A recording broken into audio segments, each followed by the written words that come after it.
increasing problem of some of the guns getting out of control and causing crime. Israel has one of the lowest murder rates in the world. That are much more comparable to the United States.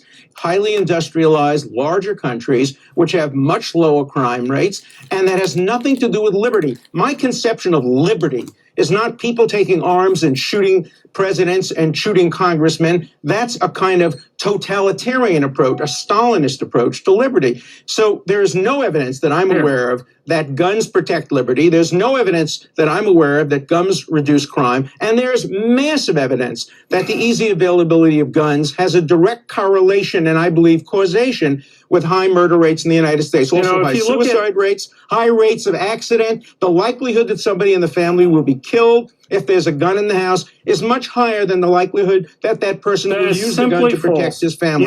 It's a myth. You're not a statistician. You don't know what you're talking about. Psychological reasons.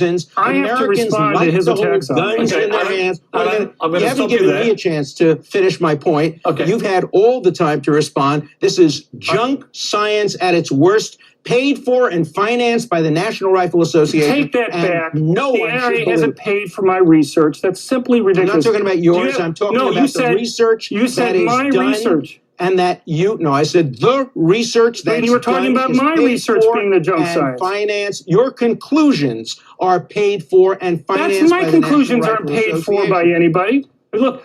You look at the National there must be a lot. Let me give funds research. Let me give. That's a fact. Let me give John Lott the last word here because you have a book in front of you, right, from the University of Chicago Press, which it's headlined "More Guns, Less Crime." Explain to the victims of what happened in Aurora, Colorado, why that premise is true. Because police can't be there all the time to protect you. It'd be great if they were. My research finds police are the single most important factor for protecting people.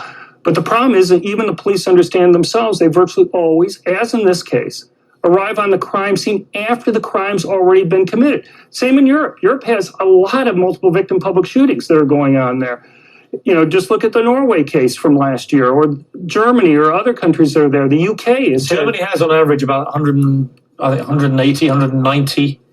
Multiple victim public shootings. Wait. You keep talking about the multiple occasions we're talking about are the rarity. Well, that's the reason why we're here right now. The rarity in any country. My point is this. My point is this. What lessons do you learn from these multiple tragedies? I started this show when Gabby Giffords was shot. Right. And I assumed that a congresswoman being blasted in the head would lead to some new form of gun laws. I was wrong. I'm assuming now that in America, there is a wake-up call that when a young man is able to arm himself to the teeth perfectly legally and walk into a movie theater and start slaughtering fellow Americans, something is fundamentally wrong with gun laws in this country. You talk most of the time? Oh, well, only when the guest is talking complete nonsense.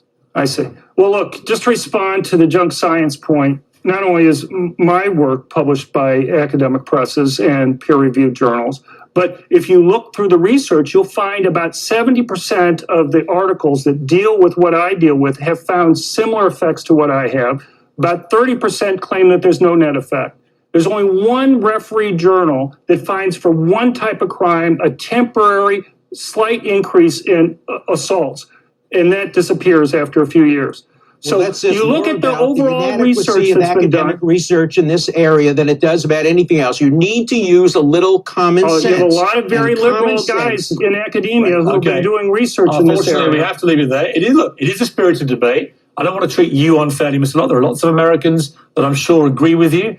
I don't agree with you. I'm not an American. I'm an American resident, not a citizen. Make very few points. Well, the point I'm making really is this has to stop. You can't just let kids of 24 go and buy all this gear in stores. You're going to kill more people with your policies. Really? No, we tried really? Your way. Your way for 2 years. 6,000 rounds of ammunition on the internet. But the point is, when you ban guns, allows that? When you ban guns from areas, the only people that are going to have them to shoot are going to be the bad guys. The point is, by allowing people to defend themselves when the police can't be there, you're going to stop these crimes from occurring to begin Well, with. we'll have to agree to disagree, Your Mr. approach has Lott. been tried for years, and it's been an You know, utter and failure. Bloomberg It's and time others to just kind try of a In talk new Britain, we have approach. very strong gun laws, and guess what? We had 39 people killed by guns. and you had even fewer before you had the gun in the control year laws. America had 8,775. But you had fewer before the gun stats control laws don't were lie. passed. Mr. Lott, Alan Dershowitz, thank you both very much. When we come back.